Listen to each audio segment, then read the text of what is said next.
attention. Thank you. I'm just going to turn it over. Sorry. To Brianna, sorry to put the pressure on you. No pressure. Hi everyone. I want to thank everyone for coming. I want to thank Lucia for having us here today. Can we get a round of applause for that?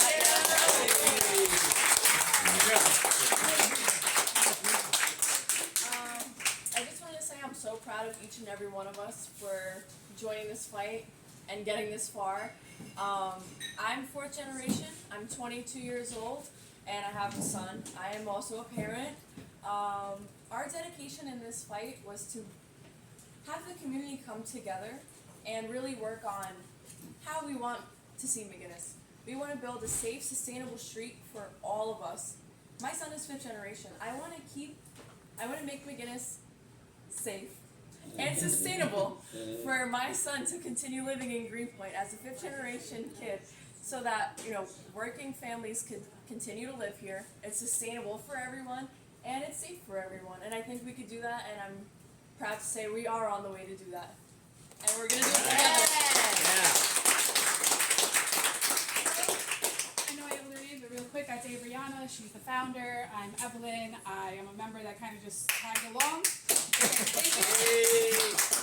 tagged along sometime last year just because I am also a resident. I am born to immigrants. So I'm just kind of in this as a pedestrian. I do want to thank Lucia again for having us here and for showing us continued support. Thank you, Lucia. I want to thank the rest of the businesses and the residents that have been supporting us. We need the continued support. We need people to start showing up, start bringing your friends. We are in the works of planning a rally, so stay tuned for details. Everything's going to be sent out in email. So everyone that's here today, I need you to bring, I'm talking 3-5 people. We got to show up. We got to show out. We are New Yorkers. I think that we were kind of made for this. We got skin in the game, and I really think it's time for us to show up, show out, and kind of get at them. We're in a really good position right now. We got attention, and we really need to use this momentum to kind of keep it going and keep it moving. Sorry, I'm just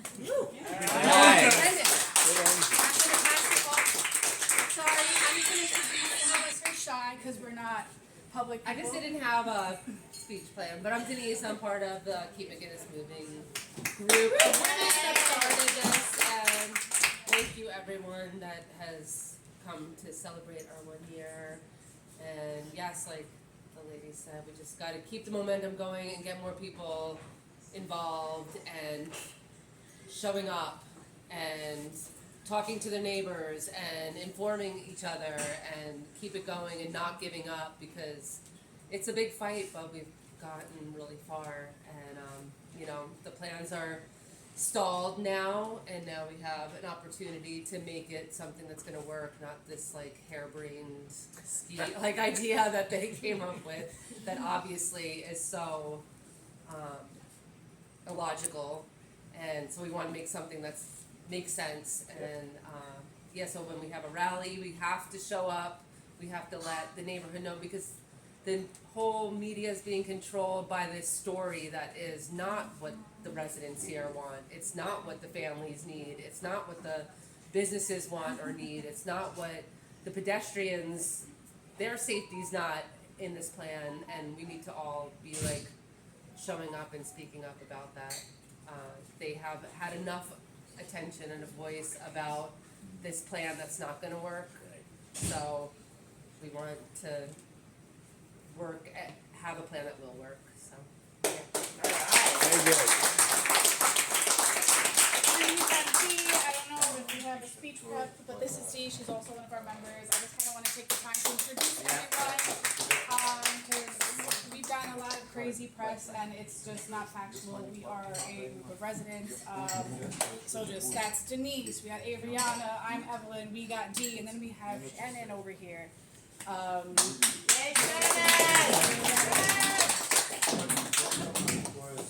Hello everybody, how are you tonight? I was actually scared that on my way over here I wouldn't be able to enter the building, because that's how hostile the other side is in trying to silence us and get us to not voice our concerns about their design. I have my flashlight on because I can't read in the dark. So, also on my way here, I was almost hit by several bikes riding on the sidewalk. And I did speak about that at the town hall to Lincoln Wrestler. And since I spoke to him about that, he hasn't introduced anything in city council to address the fact that no matter how many bike lanes we build, the bikes are terrorizing our community. There's no enforcement. And they're calling bikes things that have motors attached to them. So there is a lot to be done at city council. We need the classification of scooters and mopeds to be reclassified. We need insurance, we need registration, we need enforcement. They are basically cloaking the pedestrian safety cause so that they can build more and more bike lanes. In the last 8 years, we have had more bike lanes than any other city in the world built. And yet, people are still dying, people are still getting hit, but they're pedestrians. Pedestrians are being hit by bikes. And it's not being recorded accurately at all, because the laws haven't caught up with the technology and with the demand and how people are using it. Barry Open Street was supposed to be a pedestrian safe zone. It's not, because of the bikes and the mopeds going both ways and no enforcement. If you're a pedestrian, you're in the way.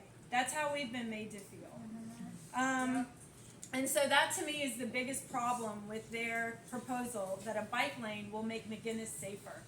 A bike lane is not making anybody safer. What makes people safer is defensive driving, defensive biking, enforcement, registration, and I also just want to say that I also work with senior citizens a lot, and I'm president of New York City Access for All. We organized a lawsuit. Thank you. We organized a lawsuit against the city of New York for ADA violations on the open street, because we went to the council member, we went to the assembly member who said ADA issues aren't a state issue. What? Okay, so if you're a senior citizen in Emily Gallagher's district, you're not an issue. Yeah. If you're disabled in Emily Gallagher's district, she doesn't represent you. I have that email if you'd like to see it. Oh my God. Yeah, she owed us a meeting, and her chief of staff decided that they were too busy, so she didn't follow up on her. Too busy working from home? Yeah. So I just want to say, New York has the 4th largest population of older adults in the nation. 4.6 million New Yorkers are 60 years of age or older. With the largest population of older adults of any county in New York State, 13.5% of Brooklyn's population is older adults. You know what older adults tell me that makes them feel unsafe? Is having to cross a bike lane. And I can tell you, if they put a bike lane on McGinnis Boulevard, there's going to be scooters that can go up to 50 miles per hour. There's going to be motorcycles. They're going to be going both ways. They're going to be running red lights.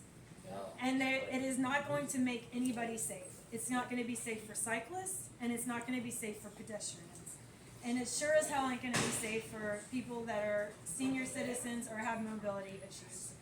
So I really, really, really feel that it's important what the momentum that has been built continue forth, and that we challenge their proposed design, because it does not work for everybody, and it is a farce.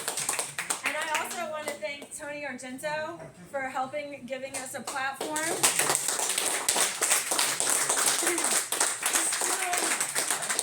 This man is truly a hero in our community. I am a community organizer. I work with residents. I have started from scratch, organizing meetings weekly, monthly, trying to find a space, online, in person. It is so hard. Everyone's living out their New York Minute lifestyle. And the politicians, antagonistic from the very beginning. You know why? Because the things that I wanted to address, quality of life, went against their interests, which was exploiting the pandemic, making money, all that stuff. And Tony helped bring us to another level, to give us a voice where the media couldn't shut us out, where the politicians couldn't shut us out. And, we are very grateful for you, because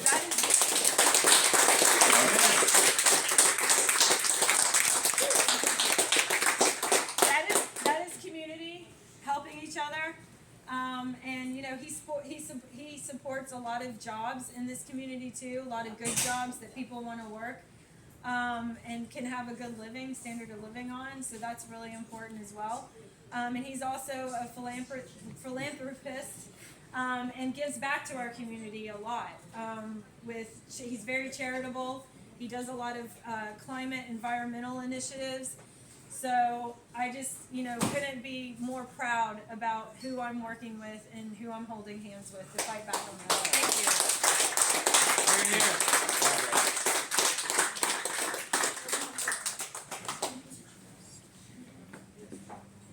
I just wanted to read something before we end this and wrap it up. I've been researching, literally day in and day out when I get out of work. I found something really interesting last night that actually talks about how bike lanes are not safe. This is from the Insurance Institute for Highway Safety. They're a nonprofit organization that's dedicated to reducing deaths, injuries, and property damage from motor vehicle crashes through research, policy, evaluation, and through education of consumer and safety professionals and so forth. So I'm just going to kind of read this, a couple of sections, because I think it applies to our boulevard here. A section of two-way protected bike lane along 15th Street Northwest in DC illustrates the problems that can occur with street-level lanes. The section, which is about 2/3 of a mile, had the highest injury risk of any protected bike lane in the study. The lane runs next to two-way vehicle traffic and is separated from the road by posts and parked cars, and is crossed 5 times by other streets and 4 times by alleys or driveways. The combination of busy intersections and junctions and a two-way bike lane likely contributed to the high risk at this location. Intersections and junctions at a two-way bike lane can be particularly challenging for turning drivers. They need to look for oncoming traffic as they turn and must look in both directions for bicyclists. Among all types of cycling routes looked at in the paper, local roads had the lowest risk of a crash or fall. Conventional bike lanes also had a lower risk in the study than major roads. The risk was higher, however, at intersections. It's not clear why protected bike lanes would be more dangerous than conventional bike lanes, but it may have to do with the locations cities choose for protected bike lanes, which is large in part why I think it should not be on a truck route. And just to kind of close that out, typically protected bike lanes are installed on busy roads that pose more of a risk to cyclists in the first place. Our finding that conventional bike lanes were less risky doesn't mean that cyclists on roads with protected lanes would be better off without that separation. With that said, we do have a jar at the end of the bar for donations. We are a grassroots organization. We are, we're not funded by major corporations like you guys read. We're a group of residents, and we're kind of just putting all our time, energy, money, and whatnot into this. So if you guys can make any donations, I would greatly appreciate it. And again, thank you to Tony for really giving us a platform that we really needed. We've been shut out so many times. We have been shut out so many times, and we finally got someone that is in the community, from the community, that gives jobs to people in the community, that also helps in the industry, that brings the most money to New York City and makes New York City what it is. So again, thank you for giving us the platform, the time, and the help. I appreciate it. Thank you guys. Thank you.